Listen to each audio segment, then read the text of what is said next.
Construit un hôpital à quelques encablures de la basilique Notre-Dame de la Paix de Yamoussoukro pour soulager les populations, tel était l'un des vœux les plus chers de feu le président Félix Houphouët-Boigny. C'est le 6 septembre 1992 que la première pierre de cet édifice avait été posée. Le président de la République, son Excellence Alassane Ouattara, premier ministre du président Félix Houphouët-Boigny à cette époque, 23 ans plus tard, a honoré la mémoire du père de la nation en réalisant son vœu. C'est en ce mercredi 14 janvier 2015 que le président de la République, Alassane Ouattara, a effectué la visite de cet ouvrage d'intérêt commun. Hôpital catholique Saint-Joseph Moscati, tel est le nom de cette bâtisse, bâtie sur plus de 25 000 m². Entre autres, la construction d'une si importante infrastructure sanitaire dans la zone centre de Côte d'Ivoire, zone Carrefour, participe de la vision du président Alassane Ouattara de promouvoir un développement pour le plus grand nombre. Sous la conduite de l'architecte Roger Mbeng et du président du conseil d'administration de la Fondation internationale Notre-Dame de la Paix, Monseigneur Paul Siméon Awana-Djoro, archevêque de Bouaké, et en présence du Premier ministre Daniel Kablon-Duncan et du ministre de la Santé et de la lutte contre le sida, Dr Raymond Goudou Kofi, le président de la République a visité les différentes installations de l'hôpital. Cet hôpital catholique comprend 17 services avec une capacité d'hospitalisation de 250 lits.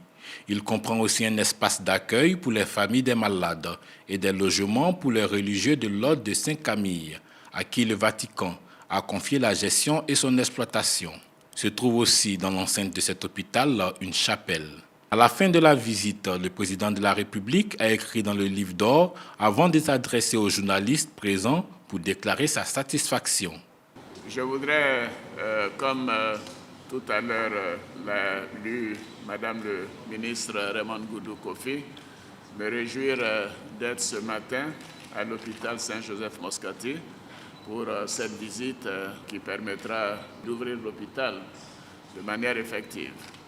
Et à cet égard, je salue et je félicite notre architecte, M. Mbeng, pour l'important concept architectural qui marque ce bel ouvrage. C'est un ouvrage de qualité, totalement intégré au domaine de la basilique, comme l'avait voulu le président Félix Houphouët-Boigny.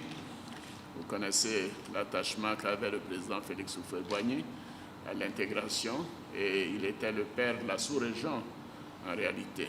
Et cet hôpital est la réalisation d'un vœu qui lui était très cher, et moi je suis heureux d'être la personne qui se trouve là aujourd'hui pour démarrer cet hôpital. L'hôpital a pour le moment coûté 15 milliards de francs CFA. L'État a contribué pour un peu plus de la moitié et nous allons continuer car il reste à peu près 3 milliards d'équipements à acquérir, et je donne instruction au Premier ministre pour que nous puissions faire cela dans les meilleurs délais.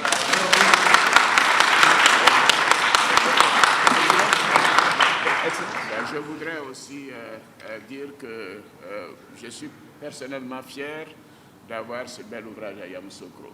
Yamoussoukro est notre capitale politique, mais c'est la terre natale du premier président, un homme de paix, un homme de générosité.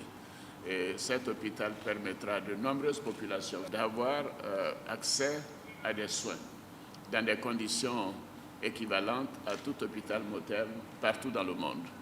Et ceci m'amène à dire que nous avons bien fait de penser à démarrer la couverture médicale universelle dès cette année, parce que tous ces hôpitaux que nous inaugurons maintenant, que ce soit l'hôpital d'Agamé, bientôt l'hôpital d'Angré, ici l'hôpital Moscati, tout cela permettra la prise en charge de toutes les personnes qui auront donc accès à la couverture maladie universelle. Donc c'est un acte très fort que le président Houphouët nous laisse, et je voudrais donc réitérer ce que nous avons écrit, que nous souhaitons que tout le monde en fasse un très bon usage.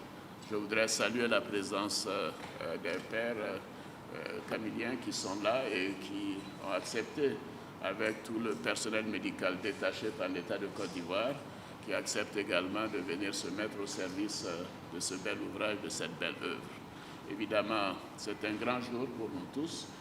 Je voudrais donc à nouveau saluer la mémoire du président, souhaiter une bonne et heureuse année à tous nos concitoyens. Je vous remercie.